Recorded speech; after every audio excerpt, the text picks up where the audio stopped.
BDO নাম করে প্রতিটি আবাস প্লাসের উপভোক্তার কাছ থেকে 7,000 টাকা করে দাবি পঞ্চায়েত প্রধানের। এমনই ভিডিও সোশ্যাল মিডিয়ায় ভাইরাল হতেই শোরগোল পড়ে গিয়েছে মালদার বৈষ্ণবনগরে। এদিকে মালদার হরিশ্চন্দ্রপুরে যখন কাটমানি দিয়েও আবাসের নাম না ওঠায় টাকা ফেরত চাইতে গেলে তৃণমূল পঞ্চায়েত সদস্যার বিরুদ্ধে উপভোক্তাকে মারধরের অভিযোগ, তখনই সেই জেলারই অন্য প্রান্তে এই ভাইরাল ভিডিও নিয়ে তোলপাড়। জানা গিয়েছে সম্প্রতি বৈষ্ণবনগরের একটি রেস্তোরাঁয় কৃষ্ণপুর গ্রাম পঞ্চায়েতের সমস্ত সদস্যদের ডেকে পাঠান কৃষ্ণপুর গ্রাম পঞ্চায়েতের প্রধান আব্দুল আহাদ। এরপরেই তিনি প্রতিটি পঞ্চায়েত সদস্যকে উদ্দেশ্য করে প্রতিটি আবাস প্লাস যোজনার উপভোক্তার কাছ থেকে 7,000 টাকা করে তোলার নির্দেশ দেন। ভাইরাল ভিডিওয় প্রধান আব্দুল আহাদকে বলতে শোনা যাচ্ছে, কালিয়াচক 3 নম্বর ব্লকের বিডিও তাকে এবং অন্যান্য গ্রাম পঞ্চায়েতের 7-8 জন প্রধানকে নিজের চেম্বারে ডেকে পাঠিয়েছিলেন। তখনই বিডিও প্রধানদের বলেন প্রতিটি উপভোক্তার কাছ থেকে 7,000 টাকা করে তুলতে হবে এবং সেটা ওনাকে দিতে।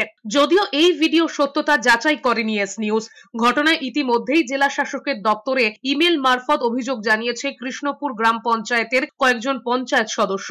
ঘটনার তদন্ত শুরু হয়েছে জেলা শাসকের নির্দেশে।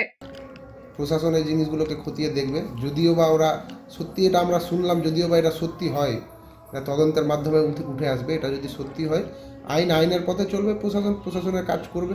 দোষী সাব্যস্ত হয় যে হ্যাঁ তিনি এই কাজ করেছেন, তাহলে দলের মতো তার বিরুদ্ধে ব্যবস্থা নেবে।